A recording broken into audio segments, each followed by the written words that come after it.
സോഗാർ മലയാളി സംഘം ഈ വരുന്ന നവംബർ 1, 2 തീയതികളിലായി സോഗാർ സ്പോർട്സ് ക്ലബിൽ വെച്ചിട്ട് കേരള പിറവി, ഈദ്, ഓണം ഈ 3 പരിപാടികൾ ഒരുമിച്ച് ആഘോഷിക്കാൻ തീരുമാനിച്ചിരിക്കുകയാണ്. തനിമയുടെയും സംസ്കൃതിയുടെയും വേദിയായ ഈ പരിപാടി 7000, 8000 മലയാളികൾ ഒത്തുചേരുമെന്നാണ് ഞങ്ങൾ പ്രതീക്ഷിക്കുന്നത്. നവംബർ 1, 7 മണിക്ക് തുടങ്ങുന്ന കൾച്ചർ പ്രോഗ്രാം 12 മണി വരെ നീണ്ടു നിൽക്കും. അതുപോലെ തന്നെ നവംബർ 2-ാം തീയതി കാലത്ത് 11 മണി മുതൽ 3 മണി വരെ നീണ്ടു നിൽക്കുന്ന വിപുലമായ കേരളത്തിന്റെ തനതായ ഓണസദ്യയും ഒരുക്കിയിട്ടുണ്ട്. 2500-ലധികം ആളുകൾ ഓണസദ്യയിൽ പങ്കെടുക്കുമെന്നാണ് ഞങ്ങൾ കരുതുന്നത്.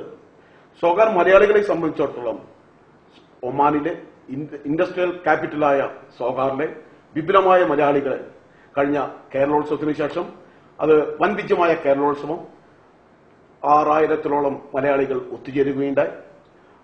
അത് കഴിഞ്ഞ് നടത്തുന്ന ഈ പരിപാടികൾ അതിൽ കൂടുതൽ മലയാളികളെയാണ് ഞങ്ങൾ എക്സ്പെക്ട് ചെയ്യുന്നത്. കേരളത്തിന്റെ തനതായിട്ടുള്ള സ്റ്റോളുകൾ ഉണ്ടായിരിക്കുന്നതാണ്. ഈ സമ്മേളനത്തിന്റെ പ്രത്യേകതയെക്കുറിച്ചൊന്ന് വിശദീകരിക്കാം.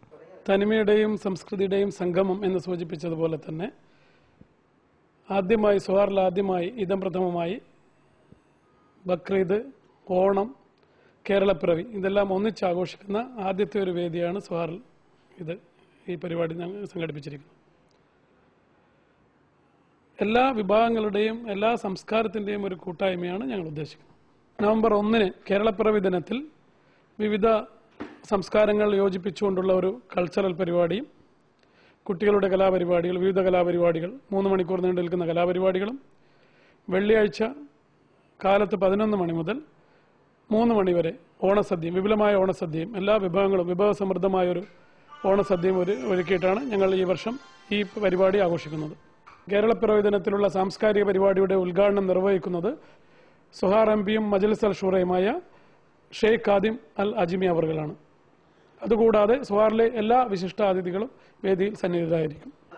അതുകൂടാതെ 400-ൽ പരം കുട്ടികളും സ്ത്രീകളും മുതിർന്നവരുമായ കലാകാരന്മാരും കലാകാരിമാരും കഴിഞ്ഞ 3 ആഴ്ചയായി പല സ്ഥലങ്ങളിലായി ഈ പരിപാടി വൻ വിജയമാക്കുന്നതിന് വേണ്ട റിഹേഴ്സലുകൾ ഏർപ്പെടുത്തിയിരിക്കുകയാണ്. ഇതിന്റെ വൻ വിജയമാക്കുന്നതിന് വേണ്ടി 15 സബ് കമ്മിറ്റികളിലായിട്ട് 450-ലധികം പ്രവർത്തകർ ഇതിന്റെ പല പരിപാടികൾക്കുമായിട്ട് സജീവമായി പ്രവർത്തന രംഗത്താണ്. സോഗാർ മേഖലയിലെ എല്ലാ മലയാളികളും ഒറ്റക്കെട്ടായിട്ട് പല പല പ്രവർത്തനങ്ങൾ ഏറ്റെടുത്തുകൊണ്ട് ഈ വരുന്ന നവംബർ 1, 2 ഏറ്റവും വലിയ കേരളം ഒമാൻ കണ്ട സോഗാർ കാണാനിരിക്കുന്ന ഏറ്റവും വലിയ ഒരു തനിമയുടെയും സംസ്കൃതിയുടെയും വേദിയാക്കി മാറ്റാൻ ഉള്ള പ്രവർത്തനത്തിലാണ് ഞങ്ങളെല്ലാം തന്നെ ഏർപ്പെട്ടിരിക്കുന്നത്. നവംബർ 1-ാം തീയതി വൈകുന്നേരത്ത് 6:50 ടായംപവയോടുകൂടിയാണ് നമ്മളുടെ സാംസ്കാരിക പരിപാടികൾ തുടങ്ങുന്നതിന് വേണ്ടിയിട്ട് ഉദ്ദേശിച്ചിരിക്കുന്നത്. അതിനുശേഷം വിവിധ കലാരൂപങ്ങൾ, കേരളീയ തനത് കലാരൂപങ്ങളായ തിരുവാതിരകളി, കോൽക്കളി, ഒപ്പന, മാർഗംകളി, അങ്ങനെ വിവിധ കലാപരിപാടികളും നടത്തുന്നതിനാണ് തീരുമാനിച്ചിരിക്കുന്നത്. അത് രാത്രി 12 മണി വരെ വിവിധ കലാപരിപാടികൾ ഉണ്ടായിരിക്കുന്നതാണ്. വിവിധ ദേശങ്ങളുടെയും വിവിധ ഭാഷകൾ സംസാരിക്കുന്ന ആൾക്കാരെ എല്ലാവരും ചേർന്ന് ഒരു സംഗമമാണ് നമ്മൾ ഈ പരിപാടി കൊണ്ട് ഉദ്ദേശിക്കുന്നത്. നവംബർ 2 രാവിലെ 11 മുതൽ ഓണസദ്യ സംഘടിപ്പിച്ചിരിക്കുന്നു. 27ഓളം വിഭവങ്ങൾ കേരളത്തിന്റെ തനതായ രീതിയിൽ വാഴയിലയിൽ വിളമ്പാനാണ് പ്ലാൻ ചെയ്തിരിക്കുന്നത്.